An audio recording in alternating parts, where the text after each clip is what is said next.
ಇನ್ನು ಅಧಿಕಾರಿಗಳನ್ನೇ ಓಡಿಸ್ತೀನಿ ಅಂತ ಹೇಳಿದಂಥ ವ್ಯಕ್ತಿ ಈಗ ನಾಪತ್ತೆ ಆಗಿರುವಂಥದ್ದಾಗಿದೆ.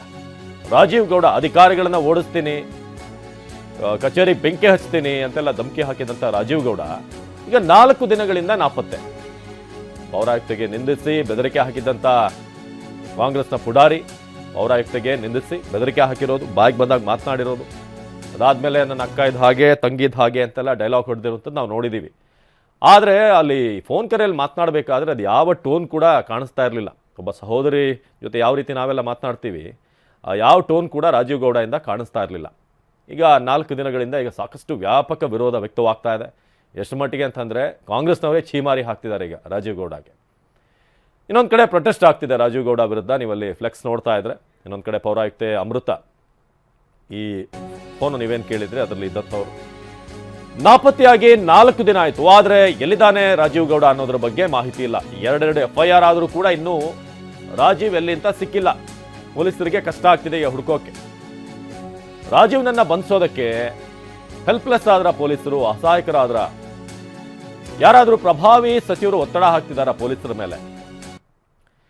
ಇದು ಈಗ ರಾಜೀವ್ ಗೌಡ ಪತ್ತೆ ಮಾಡೋದಕ್ಕೆ ಪೊಲೀಸರಿಗೆ 4 ದಿನಗಳಿಂದ ಆಗಿಲ್ಲ. ಎಲ್ಲಿದ್ದಾನೆ ಈತ ಏನು ಅನ್ನೋದ್ರ ಬಗ್ಗೆ. ಈ ಫೋನ್ ಕಾಲ್ನಲ್ಲಿ ಇದ್ದಂಥ ದರ್ಪ, ಮಾತಿನಲ್ಲಿದ್ದಂಥ ಅಡಾಸಿಟಿ ಇದ್ಯಾವುದು ಕೂಡ ಇದ್ದಿದ್ರೆ ಈಗ ಬರಬೇಕಾಗಿತ್ತು ಎದುರುಗಡೆಗೆ. ಆದರೆ ರಾಜೀವ್ ಗೌಡ ವಿರುದ್ಧ ಈಗ ಪ್ರೊಟೆಸ್ಟ್ ಆಗ್ತಾ ಇದೆ. ಇನ್ನು ರಾಜೀವ್ ಗೌಡ ಬಂಧನ ವಿಳಂಬ ಆಗಿಲ್ಲ. ಇದು ಬೆಂಗಳೂರಿನಲ್ಲಿ ಗೃಹ ಸಚಿವ ಪರಮೇಶ್ವರ್ ಅವರ ಹೇಳಿಕೆ. ಪರಾರಿ ಆದವ್ರನ್ನ ಹುಡ್ಕೊಂಡು ಬರಬೇಕಲ್ವಾ, ಟೈಮ್ ಆಗುತ್ತೆ ಸ್ವಲ್ಪ, ಬಂಧಿಸುವಂತೆ ಸೂಚನೆ ನೀಡಿದ್ದೇನೆ, ಬಂಧಿಸ್ತಾರೆ, ವಿಳಂಬ ಅಂತೂ ಆಗ್ತಾ ಇಲ್ಲ ಅಂತ ಗೃಹ ಸಚಿವರು ಹೇಳ್ತಾ ಇದ್ದಾರೆ. ವಿಳಂಬ ಇಲ್ಲ ರೀ, ಟೀಮ್ ಮಾಡಿ ಅವರೆಲ್ಲ ತಪ್ಪಿಸ್ಕೊಂಡು ಹೋಗಿದ್ದಾರೆ. ಅವರಿಗೆ ಟೀಮ್ ಮಾಡಿ ಬಿಟ್ಟಿದ್ದಾರೆ, ಹುಡುಕೊಂಡು ಕರ್ಕೊಂಡು ಬರ್ತಾರೆ. ಅವರಿಗೆ ವಿಳಂಬ ಅಂದ್ರೆ ಅವರು ತಪ್ಪಿಸ್ಕೊಂಡು ಹೋಗಿರೋರನ್ನ ಹುಡುಕ್ಬೇಕಲ್ವಾ? ಏನದಕ್ಕೇನು ಟೈಮ್ ನಿಗದಿ ಮಾಡಿದ್ದೀರಾ ನೀವು? ಮತ್ತೆ ಅವರು ನಾನು JDS ಕೇಳ್ಕೊಂಡು BJP ಕೇಳ್ಕೊಂಡು ನಾವು ಆಡಳಿತ ಮಾಡ್ತಾ ಇಲ್ಲ.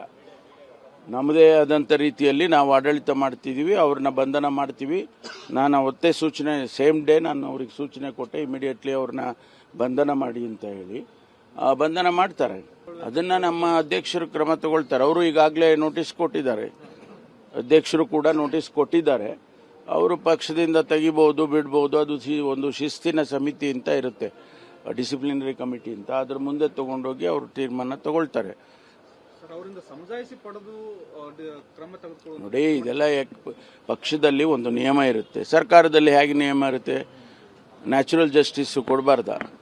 ಅದಕ್ಕೆ ಕೊಟ್ಟಿರ್ತಾರೆ, ಕೊಟ್ಟು ಅವರು ತೀರ್ಮಾನ ಮಾಡ್ತಾರೆ. ಇಂಥದ್ದೆಲ್ಲ ನಾನು ಕೂಡ ಅನೇಕ ಸಂದರ್ಭದಲ್ಲಿ 8 ವರ್ಷದಲ್ಲಿ ಅನೇಕ ಜನರನ್ನ ಎಕ್ಸ್ಪೆಲ್ ಮಾಡಿದ್ದೇನೆ, ಅನೇಕ ಜನರಿಗೆ ಬುದ್ಧಿ ಹೇಳಿದ್ದೇನೆ. ನಾನು ನ್ಯಾಷನಲ್ ಡಿಸಿಪ್ಲಿನರಿ ಕಮಿಟಿಯಲ್ಲಿ ಕೂಡ ಇದ್ದೆ, ನಾನು ನಮ್ಮ AICCಯಲ್ಲಿ. ಭೀಮಪ್ಪ ಪಾಟೀಲ್ ಈ ಬಗ್ಗೆ ಹೆಚ್ಚಿನ ಮಾಹಿತಿಯನ್ನು ಕೊಡ್ತಾರೆ. ಭೀಮಪ್ಪ, ಈಗ ರಾಜೀವ್ ಎಲ್ಲಿ ಅನ್ನೋದ್ರ ಬಗ್ಗೆ ಮಾಹಿತಿ ಇಲ್ಲ. ಪರಮೇಶ್ವರ್ ಅವ್ರನ್ನ ಕೇಳಿದಾಗ ಅವರು ಇನ್ನೂ ಟೈಮ್ ಲಿಮಿಟ್ ಹಾಕೋಕ್ಕಾಗತ್ತಾ ಅಂತ. ಆಗಲಿ ಒಂದು 15 ತಿಂಗಳಾಗಲಿ, ಮೀಡಿಯಾದವ್ರು ಏನು ಟೈಮ್ ಲಿಮಿಟ್ ಕೊಡೋಕ್ಕಾಗತ್ತಾ ಅವರಿಗೆ ಅಲ್ವಾ? ಎಲ್ಲಿ ಸದ್ಯಕ್ಕೆ ಏನು ಮಾಹಿತಿ ಇದೆ ಅಂತ? ಈತ ಎಲ್ಲಿ ಏನಾದರೂ ಕಾಂಟ್ಯಾಕ್ಟ್ ಸಿಗ್ತಿರುವಂಥದ್ದು, ಕಾಲ್ ಮಾಡಿದಾಗ ರೆಸ್ಪಾನ್ಸ್ ಬರೋದು ಏನಾದರೂ ಆಗ್ತಾ ಇದೆಯಾ? ಅವಿನಾಶ್, ಹೌದು, ಗೃಹ ಸಚಿವ ಪರಮೇಶ್ವರ್ ಅವರು ಮಾತು ಕೇಳಿದ ಒಂಥರ ನೆಗಪಾಟಲ್ ಅಂತಲೇ ಹೇಳ್ಬೋದು. ಯಾಕೆಂದರೆ ರಾಜೀವ್ ಗೌಡ ಒಬ್ಬ ಅಪರಿಚಿತ ಆರೋಪಿ ಆಗಿಲ್ಲ, ಮತ್ತು ಯಾರೋ ಯಾವುದೋ ಕೃತ್ಯ ಮಾಡಿ ಎಸ್ಕೇಪ್ ಆಗಿ ಎಲ್ಲೋ ದೇಶ ವಿದೇಶಗಳಿಗೆ ಪರ್ಯಾಗಿದ್ದಾರೆ ಅಂತ ಮಾತಲ್ಲ ಇದು. ಒಬ್ಬ ಕಾಂಗ್ರೆಸ್ನಲ್ಲಿ ರಾಜ್ಯಕ್ಕೆ ಒಂದು ಕೋಆರ್ಡಿನೇಟರ್ ಆಗಿರ್ತಕ್ಕಂಥ ಒಬ್ಬ ವ್ಯಕ್ತಿ ಮತ್ತು ಚಿರಪರಿಚಯ ಆಗಿರ್ತಕ್ಕಂಥ ವ್ಯಕ್ತಿ. ಅವರ ಮನೆ, ಮಠ ಮತ್ತು ಅವ್ರ ಬಂಧು ಬಳಗ ಎಲ್ಲವೂ ಪೊಲೀಸರಿಗೆ ಗೊತ್ತಿರುವಂಥ ವ್ಯಕ್ತಿ. ಇನ್ನೊಂದು ಕಡೆಗೆ ಏನಾಯ್ತು, ಒಂದಲ್ಲ ಅಂತ 2 FIRಗಳಾಯಿತು. FIR ಆದ ತಕ್ಷಣ ಮತ್ತು ಸೆಕ್ಷನ್ಗಳು ಬದಲಾದ ತಕ್ಷಣ ಸ್ವತಃ ಒಂದು ರಾಜೀವ್ ಗೌಡಗೆ ಪೊಲೀಸರಿಂದ ಒಂದು ಮಾಹಿತಿ ಹೋಗಿದೆ ಅಂತಕ್ಕಂಥ ಒಂದು ವದಂತಿ ಹೆಚ್ಚಾಗಿದೆ. ಇದರಿಂದ ರಾಜೀವ್ ಗೌಡ ತನ್ನ 2 ಫೋನ್ಗಳನ್ನು ಸ್ವಿಚ್ ಆಫ್ ಮಾಡಿಕೊಂಡು ಬೆಂಗಳೂರಿನಲ್ಲೇ ಒಂದು ಭೂಗತ ಆಗಿದ್ದಾರೆ ಅಂತಕ್ಕಂಥ ವದಂತಿಗಳು ಸಹ ಹೆಚ್ಚಾಗಿದೆ. ಮತ್ತೊಂದು ಕಡೆ ರಾಜೀವ್ ಗೌಡನ ಬಂಧಿಸಿ ಅವರಿಗೆ ಬುದ್ಧಿ ಕಲಿಸಬೇಕು ಅನ್ನೋದು ಒಂದು ಕಾಂಗ್ರೆಸ್ನ ಬಣ. ಆದರೆ ಮತ್ತೊಂದು ಕಡೆ ರಾಜೀವ್ ಗೌಡನ ಬಂಧಿಸಿದ್ರೆ ಮತ್ತಷ್ಟು ಪಕ್ಷಕ್ಕೆ ಮುಜುಗರ ಆಗುತ್ತೆ, ತಮ್ಮ ಅನುಭವಕ್ಕೆ ಮುಜುಗರ ಆಗುತ್ತೆ ಅಂತೇಳಿ ಯಾರೋ ರಾಜ್ಯದ ಕೆಲವು ಮಂತ್ರಿಗಳು ಮತ್ತು ಚಿಕ್ಕಬಳ್ಳಾಪುರ ಜಿಲ್ಲೆಯ ಒಬ್ಬ ಶಾಸಕರು ಸಹ ಅದನ್ನ ಬಂಧಿಸಬಾರ್ದು ಅಂತೇಳಿ SP ಮೇಲೆ ಒಂದು ಪ್ರೆಜರ್ ಏರ್ತಕ್ಕಂಥ ಕೆಲಸ ಮಾಡಿದ್ರೆ ಅಂತಕ್ಕಂಥ ಮಾಹಿತಿ ಟಿವಿಗೆ ಲಭ್ಯವಾಗಿದೆ. ಮತ್ತೊಂದು ಕಡೆ ಜಿಲ್ಲಾ ಉಸ್ತುವಾರಿ ಸಚಿವರು ಇರ್ಬೋದು ಮತ್ತು ಜಿಲ್ಲೆಯ ಕೆಲವು ಕಾಂಗ್ರೆಸ್ ಶಾಸಕರು ಸಹ ಈ ರೀತಿ ಯಾವುದೇ ವ್ಯಕ್ತಿ ಮಾತಾಡಿದ ಅಕ್ಷಮ್ಯ ಅಪರಾಧ, ತಕ್ಷಣ ಅವರನ್ನು ಬಂಧಿಸಿ ಅವರು ಪೊಲೀಸರು ಕಾನೂನು ಕ್ರಮ ಕೈಗೊಳ್ಳಬೇಕು ಅಂತೇಳಿ ಸ್ವತಃ ಕಾಂಗ್ರೆಸ್ಸಿನ ಮುಖಂಡರುಗಳು, ಕಾಂಗ್ರೆಸ್ಸಿನ ಶಾಸಕರು ಮತ್ತು ಸಚಿವರು ಸಹ ಒತ್ತಾಯ ಮಾಡ್ತಾ ಇದ್ದಾರೆ. ಆದರೆ ಪೊಲೀಸರು ಎಲ್ಲ ಒಂದು ಕಡೆಗೆ ಅಸಹಾಯಕತೆಯಿಂದ ವರ್ತಿಸ್ತಾ ಇದ್ದಾರೆ ಅಂತದ್ದು ಸಾರ್ವಜನಿಕರಿಂದ ಆರೋಪಗಳು ಕೇಳಿ ಬರ್ತಾ ಇದೆ.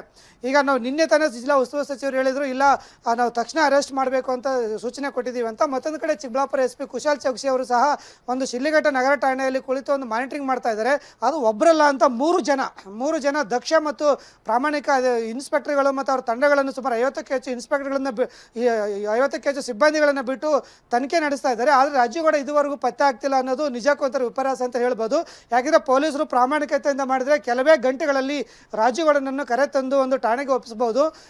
ಆದರೆ ಎಲ್ಲ ಒಂದು ಕಡೆಗೆ ನಿನ್ನೆ ಮತ್ತು ಮೊನ್ನೆ 2 ದಿವಸ ಕೋರ್ಟ್ ರಜೆ ಇದ್ದ ಕಾರಣ ರಾಜೀವ್ಗೌಡಗೆ ಬೇಲೆ ಸಿಗಲಿ ಅಂತಕ್ಕಂಥ ಒಂದು ದುರುದ್ದೇಶದಿಂದ ಈ ರೀತಿ ವಿಳಂಬ ನೀತಿ ಅನುಸರಿಸಿದ್ದಾರೆ ಅಂತೇಳಿ ಸಾರ್ವಜನಿಕ ಆರೋಪ ಮಾಡ್ತಾ ಇದ್ದಾರೆ. ಮತ್ತೊಂದು ಕಡೆ ಶಿಡ್ಲಘಟ್ಟದಲ್ಲಿ ಕ್ಷಣದಿಂದ ಕ್ಷಣಕ್ಕೆ ರಾಜೀವ್ಗೌಡ ವಿರುದ್ಧ ಒಂದು ಆಕ್ರೋಶ ವ್ಯಕ್ತ ಆಗ್ತಿದೆ, ಪ್ರತಿಭಟನೆಗಳು ಹೆಚ್ಚಾಗ್ತಾ ಇದೆ ಮತ್ತು ಅಧಿಕಾರಿಗಳು ಕೆಲಸ ಮಾಡೋದಕ್ಕೆ ಭಯ ಭೀತಿ ವ್ಯಕ್ತಪಡಿಸ್ತಾ ಇದ್ದಾರೆ. ಹಾಗಾಗಿ ರಾಜ್ಯ ಸರ್ಕಾರ ತನ್ನ ಒಂದು ದಕ್ಷತೆಯನ್ನು ರಾಜೀವ್ಗೌಡನನ್ನು ಬಂಧಿಸಿ ಅವರಿಗೆ ಕ್ರಮ ಕೈಗೊಳ್ಳೋದ್ರ ಮೂಲಕ ತೋರಿಸಬೇಕಿದೆ. ಅವಿನಾಶ್, ಧನ್ಯವಾದ ಭೀಮಪ್ಪ ಮಾಹಿತಿಗಾಗಿ.